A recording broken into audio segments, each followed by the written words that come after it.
Hello and welcome back on my channel. Thank you so much for joining me again for the next short story in the Once Upon a Book Club Advent Calendar.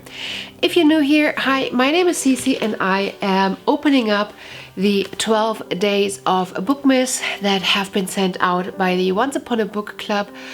They were supposed to be opened in December leading up to Christmas, but due to shipping complications and me being located in Germany, I only got it in the middle of January, so I decided to just open it up slowly,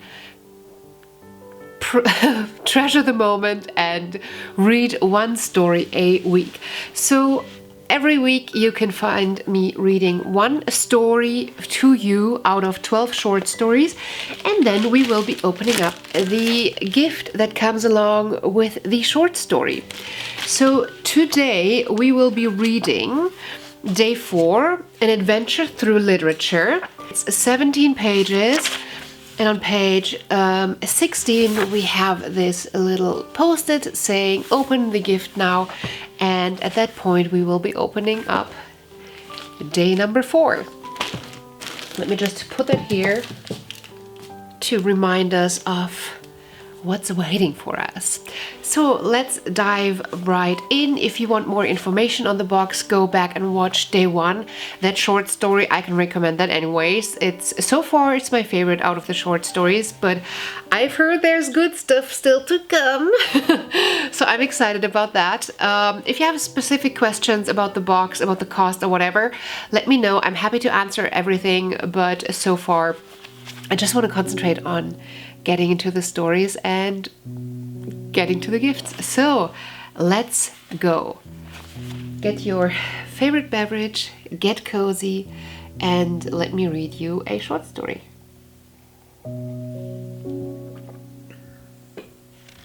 An Adventure Through Literature by Logan Ashley. Amara woke up. She made her bed. She brushed her teeth. She combed her hair. She ate some toast. She went to class. She said hi to her friend Iris. She went home. She made dinner. She pet her dog. She watched TV. She went to sleep. And no one would ever know. Amara's life as a main character was a boring one, mostly because no one had ever picked up her book. It had sat for years on a shelf in the back of Antonia's Antiques and Books, where no one had ever given it a second glance. In fact, the layer of dust on the pages made her sneeze so much she was surprised that perusing customers didn't hear her as they passed by. Truthfully, after a certain number of years, how many exactly she couldn't be sure, she stopped making her bed. She rarely combed her hair and she skipped breakfast. She stopped going out of her way to see Iris. She lived off cereal for dinner and sleep always seemed to escape her. Amara had read her own story millions of times, for she had lived it every day, and yet no one from the real world ever seemed interested in meeting her. One morning, after a fitful night of sleep, she awoke so suddenly that she startled these 3 sentences over. After apologizing to the lethargic letters, she carefully climbed a few pages over and pounded on Iris's door 6 chapters earlier. "What?" she heard Iris scream from the other side. The door flew open and her friend stood there, looking very unlike she did daily on campus. Her hair stood straight up in the back and a baggy tee hung off one shoulder. "Amara, what are you doing here?" Iris stuck her head out the door and peered down the page, as if expecting someone to storm up and reprimand Amara for skipping ahead in the reading. As if anyone cared. "I'm leaving, and I want you to come with me," Amara said confidently, still full of the adrenaline coursing through her from her recent dream. "What do you mean, leaving? Like, going into the epilogue?"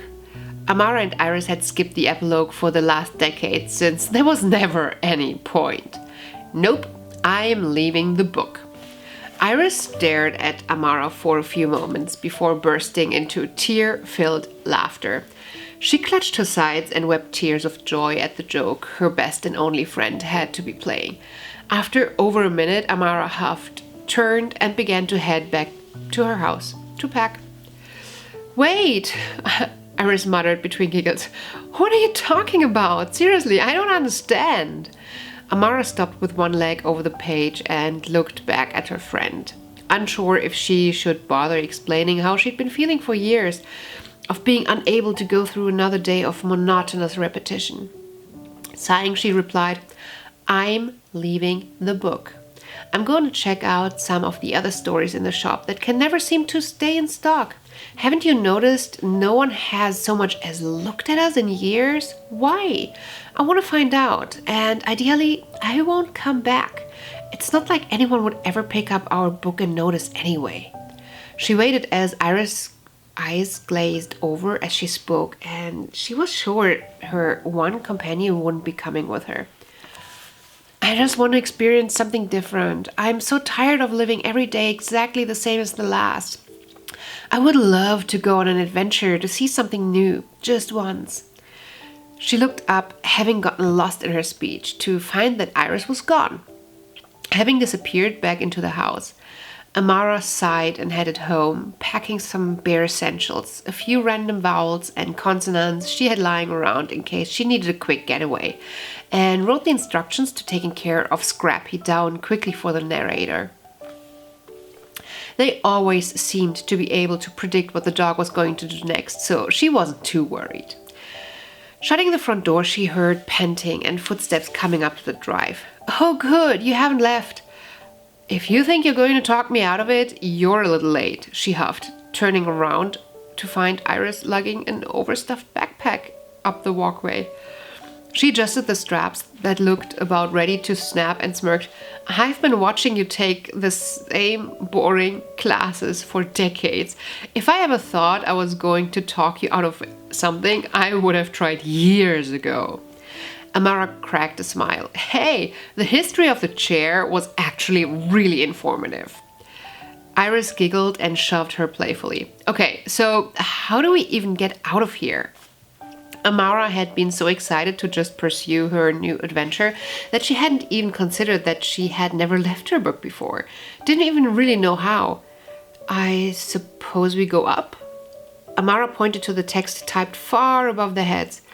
I imagine it can't go on forever, right? Iris shrugged and looked over Amara's shoulder toward her front door. If we're going to climb, can I toss some of my stuff inside? I think I overdid it on the packing. With a hair straightener, the 3 colors of nail polish, a set of beach-scented candles, and a massive bag full of accessories tucked safely in the house, they were ready to begin their ascent. How much farther? Iris sounded so far away, but Amara couldn't bring herself to look down. They had to just keep going. Almost there, Amara fibbed, hoping her shortened breath didn't give her away. They had already had one close call when Iris accidentally grabbed a ha-ha and it giggled and shook, nearly causing her to fall. Luckily, a well-placed question mark caught her as she dropped down a paragraph, and she had to climb it all over again. Amara reached up for the next row of letters, but instead of the coarse text, she found smoothness.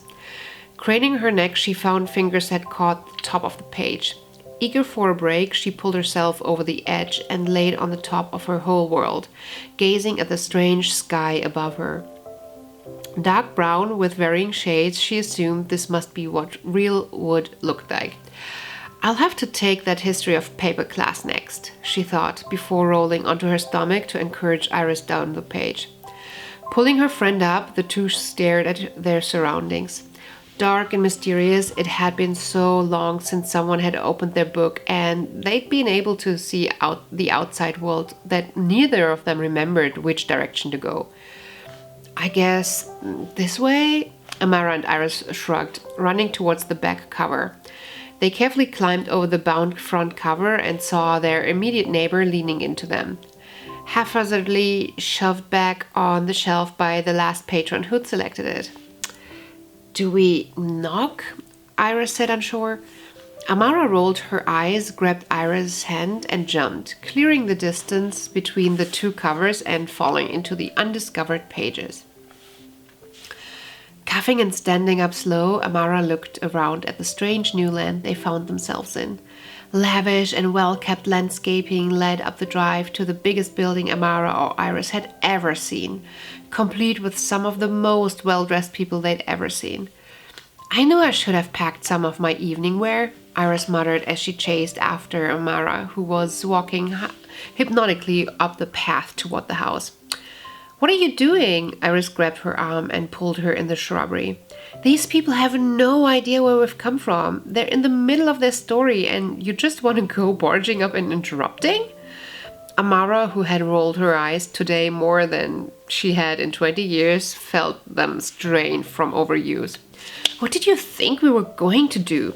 Hide and watch from afar? I want to live, Iris, and the only way I'm going to get to do that is by meeting new people and experiencing new things. If you want to go back home, go ahead. I have to keep going. Amara stepped around her and started toward the house again. She heard Iris's footsteps close behind her and she smiled to herself, grateful that her friend was staying. As much as she didn't want to admit it, she was when she realized that the door was already ajar. Amara pushed on the heavy wood and it swung inward, releasing a blast of jazz music being pumped through the house. Amara, Iris pointed to a live band inside the massive foyer, wailing on trumpets and being enjoyed by dozens of guests dancing in ways she had never seen before. No one even looked up at the strangers making their way into the house. No one even seemed bothered that there were more people in the house that already appeared to be nearing capacity. They wandered through the rooms, taking in the incredible sights and sounds and smells, all of which so vastly different from what they were used to at home. Women adorned with feathers and pearls drank and loved, smoking cigarettes the length of pencils, and men in flawlessly tailored suits and strategically placed hats swung them off their feet and onto the dance floor with cat-like grace. The entire party was orchestrated like a choreographed dance, not a single thing out of place. But nothing seemed to be there for a reason. Every patron appeared more glamorous than the next that it was impossible to discern who was hosting the party. Amara nodded toward the back door and they exited the house, gawking at a massive pool, another band, and the fireworks exploding over the dock before heading for the quiet tree line. Where the hell are we? Iris said, smiling ear to ear, wiping glitter and sweat off her brow. I feel like I've read this one in one of my classes.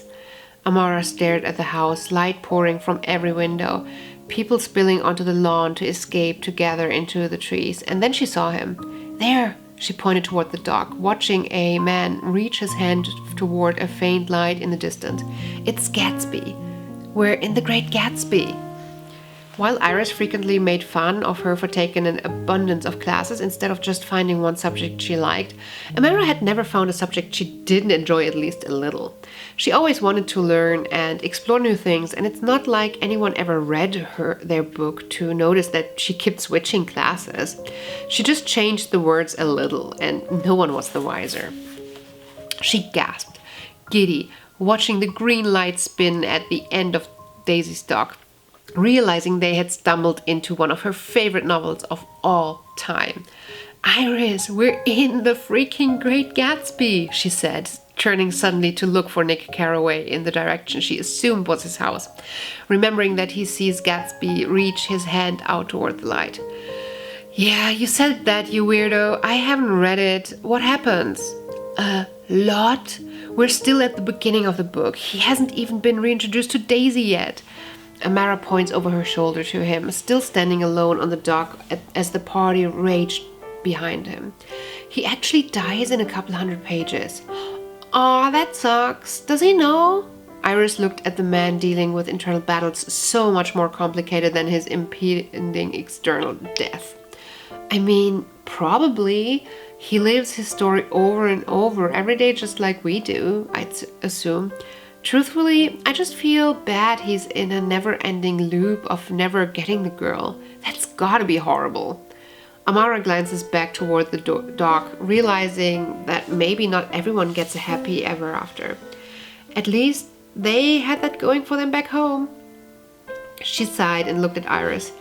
As much as I love this story, maybe we should keep going. It's not as much fun if already know what happens," she admitted, avoiding the fact that Gatsby's fate had mildly dimmed the appeal of being here.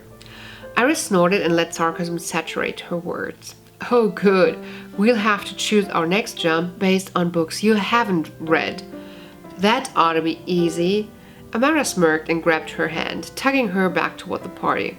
They danced and enjoyed themselves as they went, soaking up the ambience of a crowd unlike any they'd ever experienced in their home story.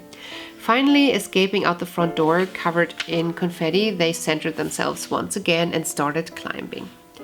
Iris and Amara's hands were still linked as they landed much more gracefully into this new story than they had on Gatsby's front lawn. Surrounded by woods and the calls of birds, this was a peaceful scene, quite a stark contrast to the raging party they had left behind. They walked through the trees, enjoying the fresh air and sunlight that filtered through the canopy. There was no one in sight. "Where do you think we are?" Iris asked, plucking a wildflower off the ground and weaving it into her hair. "We could be anywhere. Thoreau or Twain or Meyer." Iris looked up and raised her eyebrow at the last suggestion. "What? These could be the Twilight Woods?"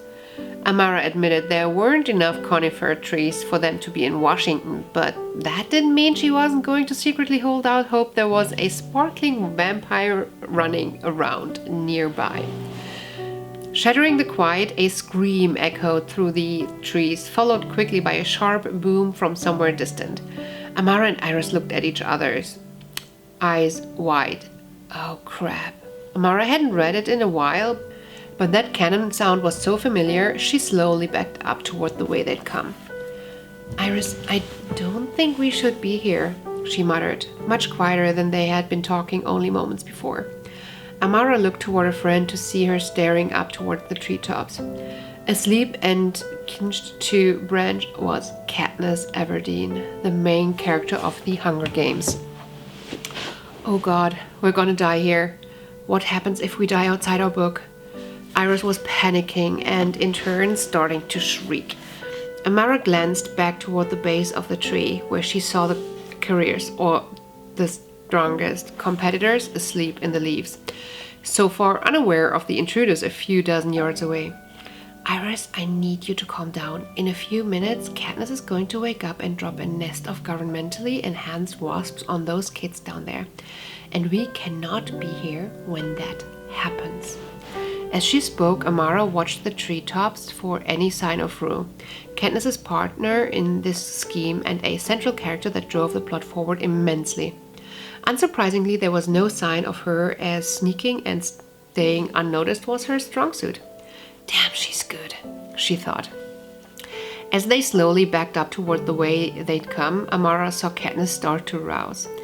Iris and Amara froze, not wanting to catch one of her masterfully placed arrows if she saw them, not knowing that they weren't tributes in this ruthless game. Katniss saw something in the trees that must have been Rue, and she turned and started climbing toward the nest. Seizing the opportunity, Amara and Iris turned and ran into the forest, away from the horrific scene about to unfold. Spotting the edge of the page, they started hoisting themselves up, and finally broke through the tree tops and out the top cover of the book, leaving the screams of the terrorized couriers behind. Collapsing on the top of the novel with their heads in their hands, Amara and Iris sat unmoving and unspeaking, in shock from what they'd just experienced. Iris was the one to finally break the silence. How? How do they do that every day? Every time someone reads their story, they have to do that all over again? I'm traumatized and I didn't even witness anyone. She trailed off, wiping a stray tear with her fingertips. I think I want to go home.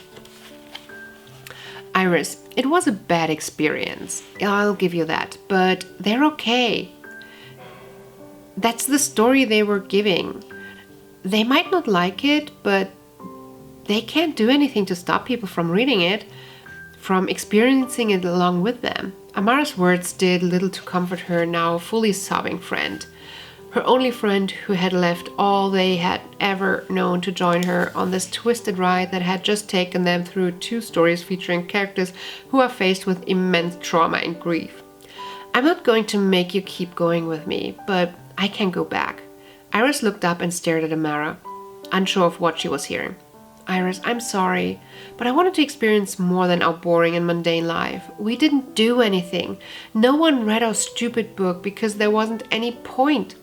They were basically just reading about their own everyday lives. We don't have a romance arc, we don't have a governmental overthrow, we don't have any reason to make people want to keep reading. Why were we ever even written? Iris stood and wiped her eyes for a final time, turned and walked back toward home without saying anything. Amara watched her go before leaning her head against her knees. Sitting atop one of the scariest but most thrilling moments of her endless existence, wishing her friend could understand. We were written for friendship. Amara looked up toward Iris's voice, realizing her friend had stopped at the edge of the pages and was looking right at her. Our story might not be the greatest ever told, but we were solid. Through the epilogue, we were best friends. Or do you not remember? You haven't wanted to go there in years. Amara had stopped going to the epilogue. What would have been the point? We were together. We drove off into the sunset like Thelma and Louise. We were the friendship our readers aspired to have, Amara. Iris turned back toward their book and continued walking. I guess you never realized that sometimes people don't need a grand adventure. They just need someone they can count on. Her last words stung as she wandered back to the far end of the bookshelf and well out of Amara's sight. Left without nothing but a guilty feeling, Amara picked herself up and started heading in the same direction. Iris was right, of course. She had always been there for Amara, no matter what schemes she came up with to keep their lives interesting. Heck, she left the only world she'd ever known because she didn't want Amara to be alone on this journey. She really was the best friend anyone could ever want, and not just because she was written to be, she simply was. Amara continued wiping tears and began her descent back home. She could apologize. She could make amends. She would be okay. They always were. Without Iris's hand to ground her, jumping was mildly terrifying, but at least she was back home. Standing and dusting off her jeans, she squinted in the sunlight. She didn't remember it being this bright, nor did she remember the birds singing so sweetly or the giant castle in front of her. Damn it. She must have jumped into the wrong book. Through her tears, everything looked the same. Ugh. She turned and was going to start to climb out when a voice stopped her. Well, hello. They hadn't made contact with any main characters in any of the books they'd visited until now. Turning her head, Amara was face to face with Princess Belle of Beauty and the Beast. You're a new face. I don't believe you visited our chateau before. We get many visitors and I try to make each of their acquaintances when they visit. I think I'd remember someone dressed like you. Her voice was as sweet as chocolate soufflés, and her sweeping winter gown was as far from Amara's jeans and zipper hoodie as could be. Hi, I'm Amara. Amara waved from where she stood, nerves seemingly freezing her in place. Amara, that's a beautiful name. I'm Belle. It's lovely to meet you. Her smile was enchanting and melted Amara's frozen legs as she beckoned her forward. Would you like to come inside? We're having a bit of tea at the moment, and I'd love to hear your story. I'm not sure if you know this, but I just adore stories.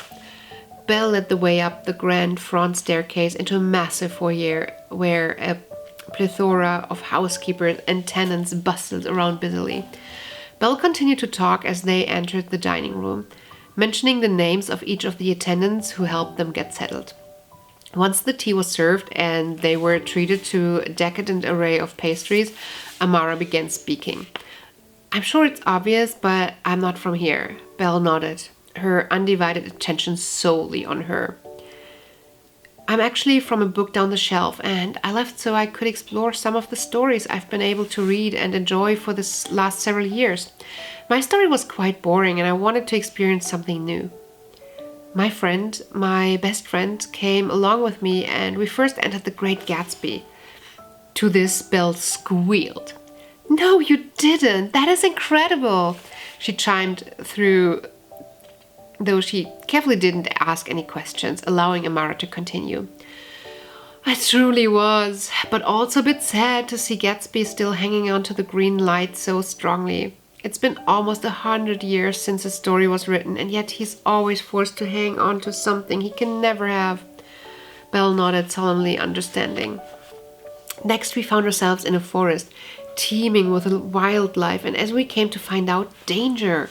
Amara was actually starting to enjoy this recount of her and Iris's adventures from the last few hours, despite her friend not being here. "We had found ourselves in the Hunger Games. Have you read that one?" Belle nodded, encouraging her to go on.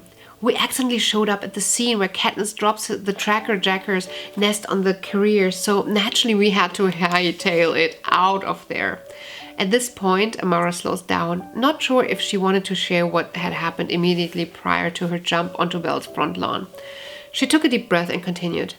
"I was so wrapped up in these experiences that I didn't see what I was doing to my friend Iris.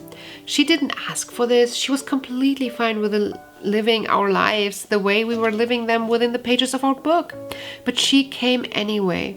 And when she said she'd had enough after listening to the screams in the Hunger Games, I blew up. I questioned why we were even ever written into existence if there was no point to our story. But it turns out I just kept missing the point." Amara could feel her eyes welling up again, and Belle, as gracious as to be expected, handed her a clean handkerchief and stayed silent, giving her the opportunity to be sad. "She's my best friend, and our story was so obviously written for the best friends out there, and I can't believe I took her for granted." Belle reached forward and took Amara's hands in her little palm, massaging the back gently as Amara imagined a mother would do. "It's understandable you wanted to experience something new. Everyone feels this way at some point in their life. However, you shouldn't forego all that you have already been given." Belle stood and smoothed her skirts, pulling Amara up with her. "Come on, I want to show you something."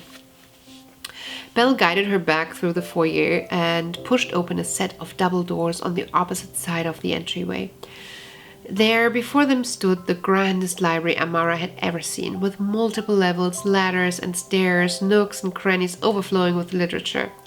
"This is my favorite room in the castle, for obvious reasons," she chuckled. "But it also helps me when I get stuck. I was like you. I remember saying specifically, there must be more than this provincial life. On more than one occasion, I lived in a small village where every single day was exactly the same, and I wanted adventure in the great wide somewhere more than anything."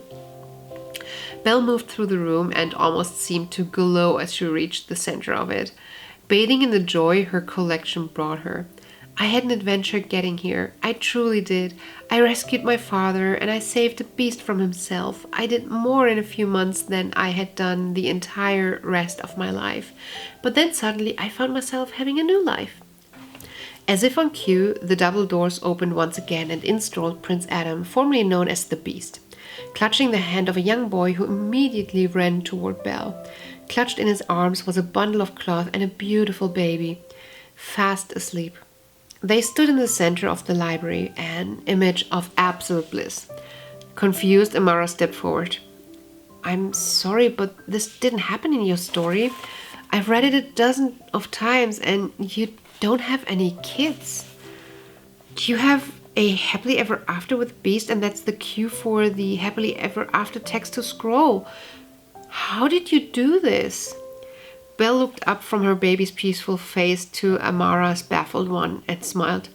"There's so much more to our stories than what is written. We're not who others expect us to be." She separated herself from her family and scoured the shelves for whatever she was looking for. Successfully finding it, she turned toward Amara and handed her a book she had never seen before. So this now says open the gift. So let's open up the gift. So this is a book that we've never seen before.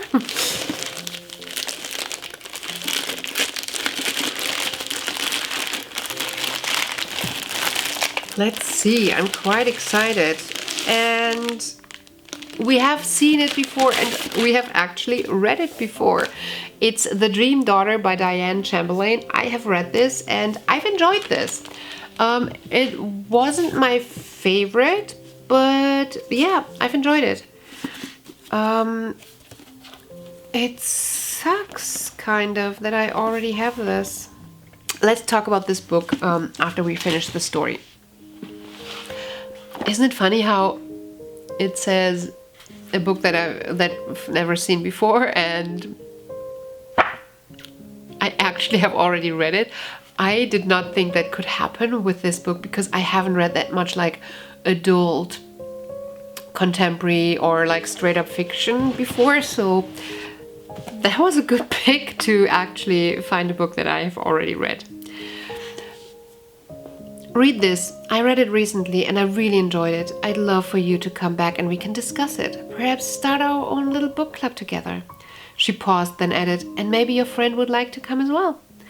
Amara smiled and nodded, eager to get home and see Iris. She thanked her host and turned to leave. Amara, Belle called after her as she headed for the library doors. Don't forget, you're not limited to the words of others. You can write your own story.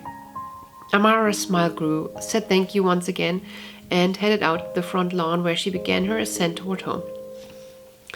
Iris was bundled on her sofa in a hoodie and a pint of ice cream when the banging on her door nearly scared her out of her skin. There were no locks in their story. There was never a need for them. And the door flew open after a few seconds of not being answered. Like a whirlwind, Amara stood in front of her TV, talking faster than she had in ages. I'm so sorry, Iris. I need you to know that I'm so grateful to have a friend like you in my life to keep me sane and grounded. I would have gone crazy years ago if it weren't for you, Amara continued. I'm also sorry I didn't realize the point of our book sooner. I spent so much time reading. You would think that at some point I would have actually paid attention while reading our own story. You deserve better than that, which is why she trailed off, beckoning to Iris to come outside. This mischievous grin on Amara's face made Iris roll her eyes and smirk as she threw off the blanket and walked outside in socks. What is going on? Iris yelled over the noise. Bulldozers and dump trucks littered her front yard carrying what looked to be piles of letters. Amara waved her hands frantically to get to the machines to cease the noise. We're going to rewrite our story together. Amara pulled a book from behind her back. And we're going to read this together because we have a standing appointment with Princess Belle for tea and pastries at her castle. Iris's jaw widened before she exclaimed, You went into a fairy tale without me? She smacked Amara in the arm with mock annoyance. It was an accident, I swear, Amara said through giggles, but she did teach me a lot in a very short span of time and I can't wait for you to meet her. At least, if you'd like to come with me next time. Iris pulled her friend into a tight hug, pinning her arms to her side. I'm so excited to go on this new adventure with you, her words muffled by the fabric of Amara's hoodie. Finally releasing Amara and stepping back to look at the chaos on her front yard, Iris sighed. It's never a dull day with you as a friend, is it? Amara laughed, eager to say goodbye to the plethora of dull days they'd had for the last several decades. So where do we start? Iris asked, staring at the sea of letters and punctuation marks in front of them. Amara shrugged and grabbed her best friend's hand. I don't know, but I do know one thing. At least it will be ours. Smiling at each other, they began another ascent into their sky of letters with backpacks full of Arial text. They spent the day cutting and pasting, prying dots off eyes, which is much harder than it looks, and finally climbed down to admire their work. While most writers probably would have started at the beginning, Amara and Iris were about the most unconventional writers that had ever existed, so they started where they wanted to, at the end, with a favorite phrase. And they all lived happily ever after. And this is it for today's short story. How did you enjoy the story? Let me know what you think about the story. What do I personally think? I think it's not bad. I think there's a lot of nice imagery in this short story. It's kind of cute. I like the base idea. It's quite creative. I just think that the message that this is supposed to transport is a little bit in your face. It's a little bit too blunt and direct. But I guess it's hard to do it differently in a short story. So let's quickly chat about The Dream Daughter. I think it's like 2 years ago that I've read this, and I could not summarize this. I actually remember where I read it, but I don't remember all the details as well as I remember the locations that I read it in. I just remember that it was really heartbreaking. I remember that. So when Carly Sears, a young woman widowed by the Vietnam War, receives the news that her unborn baby girl has a heart defect, she is devastated. It is 1970 and she is told that nothing can be done to help her child, but her brother-in-law, a physicist with a mysterious past, tells her that perhaps there is a way to save her baby. What he suggests is something that will shatter every preconceived notion Carly has, something that will require a kind of strength and courage she never knew existed, something that will require an unimaginable leap of faith on Carly's part, and all for the love of her unborn child. Oh, I remember. So this has a sort of a time travel element to it. And I thought that part was quite creative. It was. So, yeah. It's not a bad book at all. I really enjoyed it, and I enjoyed the creative part about the time travel. I do remember that there was something that didn't make it perfect, but it was good. It was good. I have fond memories about this. Potentially the ending was too in your face, too blah, too cliche, too perfect world. I don't know. I don't know. 2 years ago, did I vlog already? Do I have my wrap up in a vlog? I don't think so.